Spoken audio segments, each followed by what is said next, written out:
Hello friends, स्वागत है आप सभी का एक बार फिर से हमारे यूट्यूब चैनल में। तो दोस्तों, आज के सेशन में हम लोग एक बार फिर से देखने जा रहे हैं एडुटेरिया का प्रैक्टिस सेट वॉल्यूम 2 बुक है ये बिहार एसएससी के लिए। तो चलिए शुरू करते हैं आज का सेशन। लेकिन उससे पहले अगर आप लोग हमारे चैनल पर नए होंगे तो प्लीज इस चैनल को सब्सक्राइब कर लीजिएगा। और दोस्तों, आज के सेशन में हम लोग देखने जा रहे हैं इस सेट का प्रैक्टिस सेट नंबर 4। और आप लोगों को बता दें कि अगर आप लोगों को एस के झा सर के द्वारा जो बुक लॉन्च किया गया था वॉल्यूम 2, जिसमें कि टोटल 21 प्रैक्टिस सेट दिया हुआ, अगर आप लोगों को उसका सेट लगाना है तो उसका पूरा 1 से लेकर 21 तक का जो प्रैक्टिस सेट है वो पूरा कवर कर चुके हैं हम लोग। और अगर आप लोगों को उसका सेट लगाना है तो हमारे चैनल के प्लेलिस्ट में जाके आप लोग उस सारे वीडियो को देख सकते हैं। तो चलिए शुरू करते हैं आज का सेशन और देखते हैं प्रैक्टिस सेट 4 का यहाँ पे पहला क्वेश्चन क्या कह रहा है। तो क्वेश्चन नंबर फर्स्ट जो दिया हुआ है इसमें कह रहा है कि संसदात्मक सरकार में कार्यपालिका अपने समस्त कार्यों तथा नीतियों के लिए उत्तरदायी होता है किसके प्रति। सही आंसर है इन सभी के लिए जो है विधायिका के प्रति उत्तरदायी होते हैं। क्या हो जाएगा इसका? ऑप्शन नंबर ए हो जाएगा इसका राइट आंसर। उसके बाद नेक्स्ट यहाँ पे दिया हुआ है कि निम्नलिखित में से कौन सा अधिकार केवल राज्यसभा को प्राप्त है। तो वह हो जाएगा नई अखिल भारतीय सेवाओं को निर्मित करने की संस्तुति करने का जो अधिकार है वह केवल राज्यसभा को प्राप्त है। ऑप्शन नंबर क्या हो जाएगा? सी हो जाएगा इसका सही। उसके बाद जो नेक्स्ट दिया हुआ है इसमें कह रहा है कि राज्य संघों का संघ है, कौन सी राजनीतिक विचारधारा इस वक्तव्य का समर्थन करती है। तो बहुलवाद जो है इसका समर्थन करती है, याद रखिएगा बहुलवाद। ऑप्शन नंबर क्या हो जाएगा इसका? ए हो जाएगा सही। उसके बाद नेक्स्ट यहाँ पे दिया हुआ है कि पटना उच्च न्यायालय में न्यायाधीश हेतु कुल कितने पद सृजित है। तो इसमें टोटल 53 जो है पद सृजित है, याद रखिएगा। ऑप्शन नंबर यहाँ पे बी हो जाएगा सही। बात करें अगर पटना उच्च न्यायालय की तो इसकी जो स्थापना हुई थी वह 1916 ईस्वी में हुई थी, याद रखिएगा। कई बार पूछ दिया जाता है ये। अब उसके बाद नेक्स्ट क्वेश्चन में कह रहा है कि बिहार के राज्य लोक सेवा आयोग के कार्यों का विस्तार किया जा सकता है किसके द्वारा। तो यह बिहार प्रदेश विधानमंडल के द्वारा जो है विस्तृत किया जा सकता है विस्तार। ऑप्शन नंबर क्या हो जाएगा? डी हो जाएगा इसका सही आंसर। नेक्स्ट क्वेश्चन में कह रहा है कि निम्नांकित में कौन सा युग्म सही सुमेलित नहीं है। तो इसमें यहाँ जो दिया हुआ है Jawaharlal Nehru wheel of history, ये सही सुमेलित नहीं है क्योंकि व्हील ऑफ हिस्ट्री नामक पुस्तक के लेखक राम मनोहर लोहिया थे। तो इसलिए यहाँ पे क्या हो जाएगा? ऑप्शन नंबर डी हो जाएगा इस क्वेश्चन का सही आंसर। अब चलिए अगला प्रश्न देख लीजिए। 7 नंबर कह रहा है इसमें निम्नांकित में से कौन सा तत्व संघीय व्यवस्था का नहीं है। तो वह है प्रतिबद्ध नौकरशाही। ठीक है, प्रतिबद्ध नौकरशाही जो है यह संघीय व्यवस्था का तत्व नहीं है। याद रखिएगा भारतीय संविधान में संघीय प्रणाली जो है वह कनाडा के संविधान से अपनाया गया है और भारतीय संविधान में कहीं भी संघीय शब्द का प्रयोग नहीं किया गया है। ठीक है, याद रखिएगा कहीं भी संघीय शब्द का प्रयोग जो है भारतीय संविधान में नहीं किया गया है। तो ऑप्शन नंबर यहाँ पे डी इस क्वेश्चन का सही आंसर होगा। अब चलिए अगला प्रश्न देख लीजिए। प्रश्न नंबर होगा 8।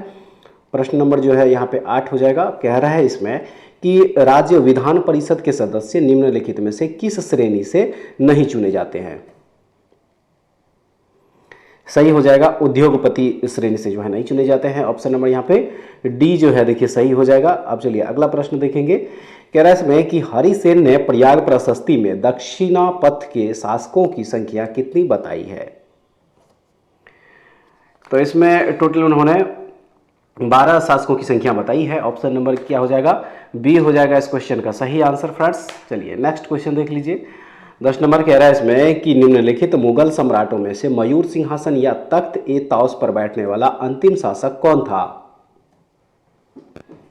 सही है मोहम्मद शाह। मोहम्मद शाह जो है यह मयूर सिंहासन या तख्त ए ताउस पर बैठने वाला अंतिम मुगल शासक था। ऑप्शन नंबर क्या हो जाएगा? बी हो जाएगा इस क्वेश्चन का राइट आंसर फ्रेंड्स। आइए अब देखते हैं अगला प्रश्न। इसमें कह रहा है कि असहयोग आंदोलन के संबंध में निम्नलिखित कथनों में से कौन सा सही नहीं है।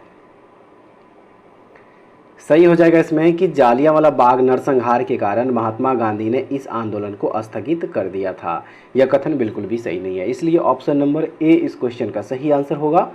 अब चलिए अगला प्रश्न देख लीजिए। कह रहा है इसमें कि अशोक के संबंध में निम्नलिखित कथनों पर विचार कीजिए। उपर्युक्त कथनों में से कौन सा या कौन से कथन सही है।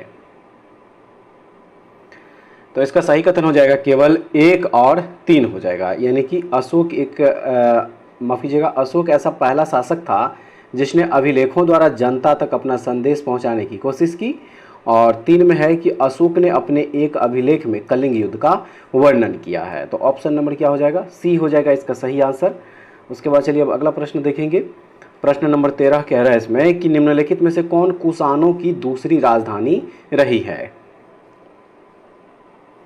तो इसमें से जो मथुरा है यह कुषाणों की दूसरी राजधानी रही है, आप लोग याद रखिएगा। ऑप्शन नंबर सी जो है इसका यहाँ पे सही आंसर होगा। उसके बाद जो अगला प्रश्न दिया हुआ है इसमें कह रहा है कि लंगर व्यवस्था की शुरुआत किसने की थी।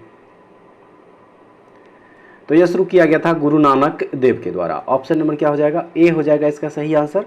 उसके बाद जो अगला प्रश्न यहाँ पे हो जाएगा वो 15 नंबर कह रहा है इसमें कि दक्कन के बहमनी साम्राज्य के बारे में निम्नलिखित में से कौन सा कथन सही नहीं है। राइट आंसर इसका ऑप्शन नंबर ए होगा, अली आबिद शाह बहमनी साम्राज्य का संस्थापक था। यह कथन जो है बिल्कुल यहाँ पे सही नहीं होगा। ऑप्शन नंबर ए इस क्वेश्चन का यहाँ पे राइट आंसर हो जाएगा फ्रेंड्स। चलिए नेक्स्ट देख लीजिए। इसमें कह रहा है कि महात्मा गांधी की पुस्तक हिंद स्वराज किस वर्ष लिखी गई।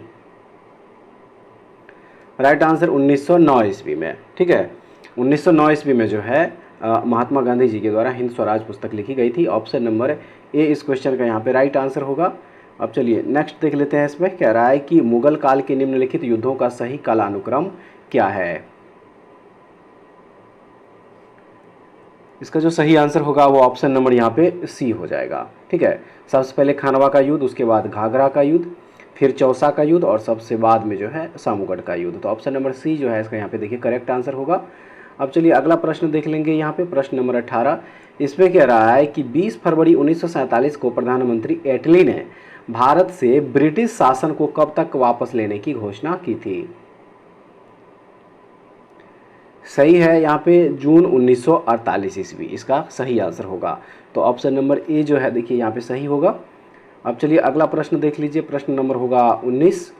इसमें है निम्नलिखित घटनाओं को सही कालानुक्रम में व्यवस्थित कीजिए और नीचे दिए गए कूट का प्रयोग कर सही उत्तर चुनिए। तो इसका जो सही उत्तर होगा वो ऑप्शन नंबर यहाँ पे डी होगा। सबसे पहले 3 यानी कि चंपारण सत्याग्रह। चंपारण सत्याग्रह कब हुआ था, तो 1917 ईस्वी में हुआ था। उसके बाद 2 यानी कि अहमदाबाद मिल हड़ताल, ये कब हुआ था, तो ये हुआ था याद रखिएगा ये मार्च 1918 ईस्वी में हुआ था। उसके बाद 4 यानी कि खेरा सत्याग्रह, तो खेरा सत्याग्रह जो है यह कब हुआ था, ये भी मार्च में ही हुआ था 1918 ईस्वी में। ठीक है, कब हुआ था, ये 22 मार्च को हुआ था, 22 मार्च 1918। और उसके बाद सबसे लास्ट में असहयोग आंदोलन, ये कब हुआ था, ये हुआ था अगस्त 1920 ईस्वी में। तो ऑप्शन नंबर डी इसका राइट आंसर होगा। चलिए अब नेक्स्ट देख लेंगे। यहाँ पे 20 नंबर क्वेश्चन। इसमें कह रहा है कि महात्मा गांधी द्वारा 1940 में प्रारंभ किए गए व्यक्तिगत सत्याग्रह के तीसरे सत्याग्रही कौन थे। राइट आंसर इसका हो जाएगा ब्रह्मदत्त। ठीक है, ब्रह्मदत्त जो है इस क्वेश्चन का सही हो जाएगा आंसर, ऑप्शन नंबर डी होगा।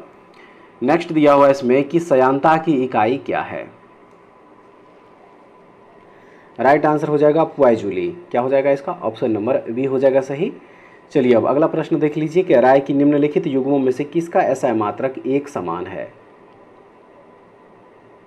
तो इसमें से कार्य और ऊर्जा इस दोनों की जो मात्रक होती है वो सेम होती है और इसका मात्रक क्या होगा, जूल होता है। याद रखिएगा जूल जो है इसका मात्रक होता है। तो ऑप्शन नंबर बी इसका राइट आंसर होगा। अगला प्रश्न में यहाँ पे कह रहा है कि ध्वनि की तीक्ष्णता किसके द्वारा निर्धारित की जाती है। तो यह ध्वनि की तरंगदैर्घ्य के द्वारा जो है निर्धारित की जाती है। ऑप्शन नंबर सी हो जाएगा इसका सही। अब चलिए अगला प्रश्न देखेंगे। प्रश्न नंबर 24 इसमें कह रहा है निम्नलिखित में से किस ऊर्जा परिवर्तन में घर्षण बल शामिल होता है। सही है, गतिज ऊर्जा से उष्मा ऊर्जा। ऑप्शन नंबर क्या हो जाएगा, ए हो जाएगा इसका सही। नेक्स्ट जो दिया हुआ इसमें कह रहा है कि निम्नलिखित में से क्या रेडियो एक्टिव क्षय का एक प्रकार नहीं है। तो वह है यहाँ पे डेल्टा क्षय। ऑप्शन नंबर क्या हो जाएगा, बी हो जाएगा। उसके बाद लाल रक्त कणिका विहीन जंतु इनमें से कौन सा है। तो केचुआ जो है यह लाल रक्त कणिका विहीन जंतु होता है। ऑप्शन नंबर बी इस क्वेश्चन का सही आंसर हो जाएगा। ठीक है, चलिए नेक्स्ट देख लेंगे। यहाँ पे कह रहा है कि निम्नलिखित में से किस घटना के पश्चात तारे टिमटिमाते हैं। तो यह होता है प्रकाश का वायुमंडलीय अपवर्तन के वजह से। ऑप्शन नंबर क्या हो जाएगा, सी हो जाएगा। अगला प्रश्न में कह रहा है कि प्रकाश की गति निम्न में से किस माध्यम से न्यूनतम होगी। कांच से गुजरने पर जो है प्रकाश की गति क्या हो जाएगी, न्यूनतम हो जाएगी। ऑप्शन नंबर डी जो है यहाँ पे देखिए सही होगा। अब नेक्स्ट कह रहा है कि नाइट्रोजन गैस के अणु में निम्न में से कौन सा आबंध होता है। सही हो जाएगा यहाँ पे त्रिसहसंयोजी आबंध। ऑप्शन नंबर डी इसका राइट आंसर होगा। अगला प्रश्न में कह रहा है कि हाइड्रोजन बम किस पर आधारित है। याद रखिएगा यह नाभिकीय संलयन पर आधारित होता है। ऑप्शन नंबर ए हो जाएगा। उसके बाद नेक्स्ट कह रहा है इसमें कि हीरा और ग्रेफाइट के बारे में निम्नलिखित में से कौन सा कथन सत्य है। सही है इसका यहाँ पे देखिए इनमें से कोई नहीं, सभी के सभी कथन जो है असत्य हो जाएगा। तो ऑप्शन नंबर डी जो है यहाँ पे सही आंसर हो जाएगा। अब चलिए अगला प्रश्न देखेंगे। कह रहा है इसमें कि निम्न में से किसे अनबुझा चूना कहते हैं। तो यह कहा जाता है देखिए यहाँ पे CaO को, ठीक है। ऑप्शन नंबर ए जो है यहाँ पे देखिए इसका राइट आंसर हो जाएगा। कैल्शियम ऑक्साइड को अनबुझा चूना कहा जाता है। याद रखिएगा ऑप्शन नंबर ए हो जाएगा इसका सही आंसर। अगला प्रश्न कह रहा है कि भूकंप की तीव्रता को मापने के लिए किस उपकरण का प्रयोग किया जाता है। तो इसमें रिएक्टर स्केल का इस्तेमाल किया जाता है। ऑप्शन नंबर क्या हो जाएगा, डी हो जाएगा सही। नेक्स्ट है कि पेशियों में थकान श्रांति निम्नलिखित में से किसके संचयन के कारण होती है। तो यह होती है लैक्टिक एसिड के संचयन के वजह से। ऑप्शन नंबर क्या हो जाएगा, सी हो जाएगा सही आंसर। अब नेक्स्ट देख लीजिए 35 नंबर। इस पे कह रहा है कि बायोगैस का निम्न में से कौन सा अवयव प्रमुख है। तो बायोगैस का जो प्रमुख अवयव है वह है मीथेन। ऑप्शन नंबर ए हो जाएगा इसका राइट आंसर। उसके बाद एल्केन का सामान्य सूत्र क्या है। एल्केन का सामान्य सूत्र क्या होता है। याद रखिएगा एल्केन का सामान्य सूत्र होता है CnH2n+2। ऑप्शन नंबर बी हो जाएगा इसका right answer friends. Next question है, सर्वप्रथम आनुवंशिकता के नियमों का प्रतिपादन किसने किया था। तो ये किया था मेंडल ने, ठीक है। मेंडल के द्वारा जो है यह किया गया था। ऑप्शन नंबर ए हो जाएगा राइट आंसर। अगला प्रश्न में है कि पैलियो वनस्पति के अंतर्गत अध्ययन करते हैं किसकी। सही आंसर है इनमें से कोई नहीं, ठीक है। पैलियो वनस्पति या पैलियो बॉटनी के अंतर्गत जो है पादप जीवाश्मों का अध्ययन करते हैं, जो कि ऑप्शन में यहाँ पे नहीं दिया हुआ है, तो इसलिए इनमें से कोई नहीं हो जाएगा। ऑप्शन नंबर डी इस क्वेश्चन का राइट आंसर होगा फ्रेंड्स। नेक्स्ट क्वेश्चन में कह रहा है कि अधिकांश कीट श्वसन कैसे करते हैं। सही है वातक तंत्र से। किससे करते हैं, वातक तंत्र से जो है अधिकांश कीट श्वसन करते हैं। ऑप्शन नंबर डी हो जाएगा सही। अब चलिए अगला प्रश्न देख लीजिए 40 नंबर। कह रहा है इसमें कि निम्नलिखित में से कौन सा रूपांतरित स्तंभ है। सही हो जाएगा इसमें से आलू जो है यह रूपांतरित स्तंभ है। ऑप्शन नंबर डी हो जाएगा। अगला प्रश्न में कह रहा है कि प्रथम पोषक स्तर के अंतर्गत आते हैं कौन। सही है हरित पादप जो है यह प्रथम पोषक स्तर के अंतर्गत आते हैं। ऑप्शन नंबर डी इसका राइट आंसर होगा। चलिए नेक्स्ट देख लीजिए। कह रहा है कि DNA में उपलब्ध कौन सा यौगिक अम्ल नहीं बनाता है। तो वह यौगिक है टायरोसिन, ठीक है। टायरोसिन जो है यह अम्ल नहीं बनाता। ऑप्शन नंबर बी हो जाएगा इसका सही आंसर फ्रेंड्स। नेक्स्ट क्वेश्चन में कह रहा है कि स्टार्च को जल अपघटन से ग्लूकोज बनाने वाला एंजाइम इनमें से कौन सा है। तो वह है एमाइलेज एंजाइम। याद रखिएगा ऑप्शन नंबर बी हो जाएगा सही। अगला प्रश्न में कह रहा है कि विटामिन जो खट्टे फलों में पाया जाता है तथा चर्म को स्वस्थ रखने में जरूरी होता है, वह कौन सा विटामिन है। तो वह है vitamin C. Option number C हो जाएगा सही। अगला प्रश्न है कि निम्न रक्त वर्ग सार्वत्रिक दाता यानी कि यूनिवर्सल डोनर होता है इनमें से कौन सा रक्त समूह। तो वह है O blood group. Option number क्या हो जाएगा, बी हो जाएगा सही आंसर। नेक्स्ट क्वेश्चन में कह रहा है कि हाल ही में किस देश ने हिम तेंदुए को राष्ट्रीय प्रतीक घोषित किया है। किस देश ने किया है ये। तो ये किया है किर्गिस्तान ने। याद रखिएगा ऑप्शन नंबर डी इसका सही आंसर होगा। अब चलिए नेक्स्ट देख लीजिए। कह रहा है इसमें कि गणतंत्र दिवस 2024 के अवसर पर सर्वश्रेष्ठ झांकी का अवार्ड किस राज्य को दिया गया। तो इसमें सर्वश्रेष्ठ झांकी का अवार्ड जो है यह ओडिशा को दिया गया। ऑप्शन नंबर ए हो जाएगा सही। अब चलिए अगला प्रश्न देखेंगे। अगला प्रश्न यहाँ जो दिया हुआ है, एक कह रहा है इसमें कि स्वच्छता सर्वेक्षण 2023 में 1 लाख से अधिक आबादी की कैटेगरी में सबसे स्वच्छ शहर का पुरस्कार किसे दिया गया। तो यह दिया गया इंदौर एवं सूरत दोनों को, ऑप्शन नंबर बी हो जाएगा सही। अब चलिए नेक्स्ट देखते हैं कह रहा है इसमें कि क्रॉस कोर्ट पुस्तक के लेखक कौन है। तो इस पुस्तक के लेखक हैं Jaydeep Mukherjee, option number A हो जाएगा। नेक्स्ट यहाँ पे कह रहा है कि शीतकालीन ओलंपिक 2026 की मेजबानी किस देश द्वारा किया जाएगा। तो यह इटली के द्वारा किया जाएगा, ऑप्शन नंबर सी हो जाएगा सही। उसके बाद कह रहा है कि निम्नलिखित में से किस राज्य में चंदूबी महोत्सव मनाया गया है। तो यह मनाया गया असम में, क्या हो जाएगा इसका, ऑप्शन नंबर बी हो जाएगा। अगला प्रश्न, लोकसभा के कितने सांसदों को संसद रत्न पुरस्कार 2024 के लिए चुना गया है। तो इसमें टोटल 5 सांसदों को चुना गया है, याद रखिएगा टोटल 5 सांसदों को, ऑप्शन नंबर बी जो है यहाँ पे देखिए सही आंसर होगा। अब चलिए अगला प्रश्न देखते हैं कि रैस में कि हाल ही में SC/ST छात्रों के लिए योग्य श्री पहल किस राज्य सरकार द्वारा लॉन्च किया गया है। तो याद रखिएगा यह पश्चिम बंगाल सरकार के द्वारा जो है लॉन्च किया गया, ऑप्शन नंबर डी हो जाएगा। नेक्स्ट कह रहा है कि हाल ही में भारत ने किस देश के साथ माइग्रेशन एंड मोबिलिटी समझौते को मंजूरी प्रदान की है। तो यह किया गया है देखिए इटली के साथ मिलकर, ऑप्शन नंबर ए हो जाएगा इसका सही। अगला प्रश्न में कह रहा है कि भारत ने किस देश से पहली बार कच्चा तेल खरीदने के लिए भारतीय रुपये में भुगतान किया। तो यह संयुक्त अरब अमीरात यानी कि यूएई के साथ किया है, ऑप्शन नंबर क्या हो जाएगा, बी हो जाएगा इसका सही। नेक्स्ट क्वेश्चन है कि अन्नामलाई इलायची की पहाड़ी और पालनी पहाड़ी मिलती है। तो यह मिलती है अनाईमुडी में, कहाँ मिलती है, अनाईमुडी में मिलती है, ये ऑप्शन नंबर ए हो जाएगा। नेक्स्ट कह रहा है कि निम्नलिखित राज्यों में से किसमें तांबा अयस्क का सबसे बड़ा भंडार है। तो यह है राजस्थान में, याद रखिएगा ऑप्शन नंबर ए हो जाएगा सही। अगला प्रश्न है कि निम्नलिखित में से कौन सा देश एक लैंडलॉक देश है। तो याद रखिएगा इसमें 1 और 2 दोनों हो जाए, यानी कि लाओस और अफगानिस्तान, ये दोनों के दोनों देश जो है यह लैंडलॉक देश है, ऑप्शन नंबर ए हो जाएगा इसका सही। अब आइए अब देखते हैं अगला प्रश्न, कह रहा है इसमें सोमेश्वर श्रेणी निम्नलिखित पर्वत श्रेणियों में से किसका एक भाग है। तो यह शिवालिक श्रेणी का एक भाग है, याद रखिएगा शिवालिक श्रेणी का, क्या हो जाएगा इसका, ऑप्शन नंबर डी हो जाएगा सही। अगला प्रश्न है कि कौन सा राज्य म्यांमार के साथ अपनी सीमा साझा नहीं करता है। कौन सा राज्य है जो कि म्यांमार के साथ अपनी सीमा साझा नहीं करता है। तो याद रखिएगा वह राज्य है सिक्किम, ठीक है, सिक्किम जो है इसका करेक्ट आंसर होगा। नेक्स्ट क्वेश्चन यहाँ जो दिया हुआ है कह रहा है कि क्षेत्रफल के क्रम में भारत के 3 बड़े राज्य कौन से हैं। राइट आंसर हो जाएगा इसका राजस्थान, मध्य प्रदेश और महाराष्ट्र, ऑप्शन नंबर ए हो जाएगा सही। देखते हैं अगला प्रश्न, कह रहा है कि निम्नलिखित में से कौन सा एक कायांतरित चट्टान नहीं है।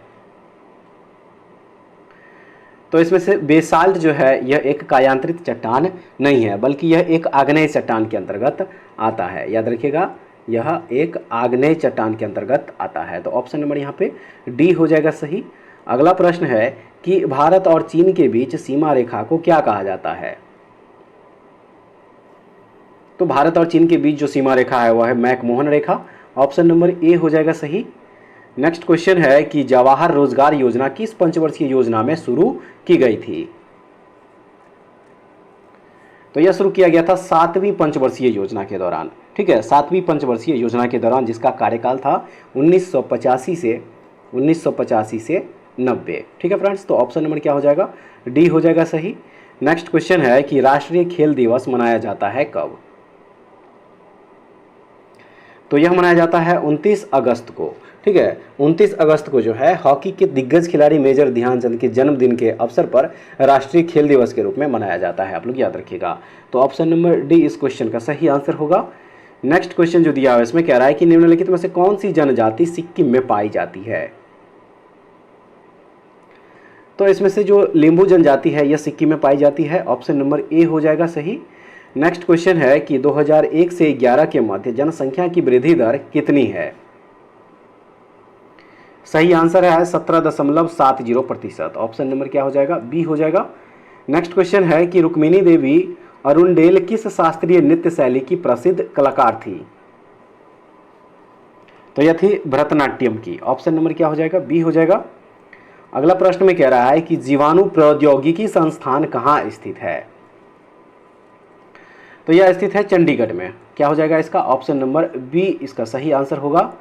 अब चलिए नेक्स्ट देख लेंगे। यहाँ पे प्रश्न नंबर हो जाएगा 70, ठीक है। और देखिए इसमें कह रहा है कि सूची 1 को सूची 2, यहाँ पे 2 हो जाएगा, 2 से सुमेलित कीजिए तथा सूचियों के अंत में दिए गए कूट का सही उत्तर चुनिए। एक तरफ जो है जैव मंडल आरक्षित क्षेत्र, दूसरे तरफ जो है उससे रिलेटेड राज्य दिया हुआ है और इसका मिलान करना है। तो इसका जो सही मिलान होगा वो ऑप्शन नंबर यहाँ पे डी हो जाएगा। ए का क्या होगा, 4 हो जाएगा। सिमलीपाल जो है, देखिए यहाँ पे जो सिमलीपाल दिया हुआ है ये कहाँ पे है, ओडिशा राज्य में है। बी का क्या हो जाएगा, 3 यानी कि दिहांग दिबांग जो है यह अरुणाचल प्रदेश में है। उसके बाद सी का 5 हो जाएगा, ठीक है, यानी कि नोकरेक जो है ये कहाँ है, मेघालय में है। और उसके बाद डी का 1 हो जाएगा, यानी कि कोल्ड डेजर्ट जो है ये कहाँ है, हिमाचल प्रदेश में है। तो ऑप्शन नंबर डी इसका सही आंसर होगा। अब चलिए अगला प्रश्न यहाँ पे देख लेंगे। प्रश्न नंबर होगा 71 और इसमें कह रहा है कि वन संरक्षण अधिनियम किस वर्ष पारित किया गया था। तो यह पारित किया गया था 1980 ईस्वी में। वन संरक्षण अधिनियम जो है यह कब पारित किया गया था, 1980 ईस्वी में। ऑप्शन नंबर सी हो जाएगा इसका सही आंसर। नेक्स्ट क्वेश्चन है कि निम्न में से किसको वायुमंडल में द्वितीयक प्रदूषक के रूप में जाना जाता है।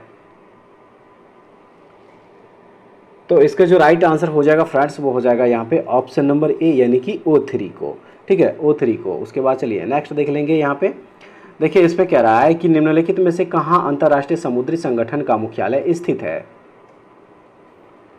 यह स्थित है लंदन में। ऑप्शन नंबर ए हो जाएगा सही। अगला प्रश्न है कि दक्षिण अमेरिका में मध्य अक्षांशीय घास के मैदान का क्या नाम है। तो इसे दक्षिण अमेरिका में पंपास कहा जाता है। क्या हो जाएगा इसका, ऑप्शन नंबर बी हो जाएगा सही।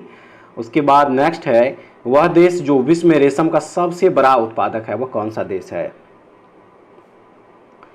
तो वह देश हो जाएगा फ्रेंड्स यहाँ पे चीन हो जाएगा, ठीक है। ऑप्शन नंबर बी इस क्वेश्चन का सही आंसर हो जाएगा। तो फ्रेंड्स ये था आज के सेशन और आज के सेशन में हम लोग टोटल 75 क्वेश्चन जो है कवर किए हैं, जीके जीएस और करंट अफेयर्स का। और मैथ और रीजनिंग का जो क्वेश्चन होगा उसको आप लोग खुद से सॉल्व कर लीजिएगा। अगर आप लोगों को इसका पीडीएफ चाहिए तो हमारे टेलीग्राम चैनल से जुड़ जाइए, वहाँ से इसका पीडीएफ भी आप लोगों को रिवीजन के लिए मिल जाएगा। तो ऐसे वीडियो पाने के लिए हमारे चैनल से जुड़े रहिए। नेक्स्ट वीडियो में दोबारा फिर से मिलते हैं, तब तक के लिए जय हिंद।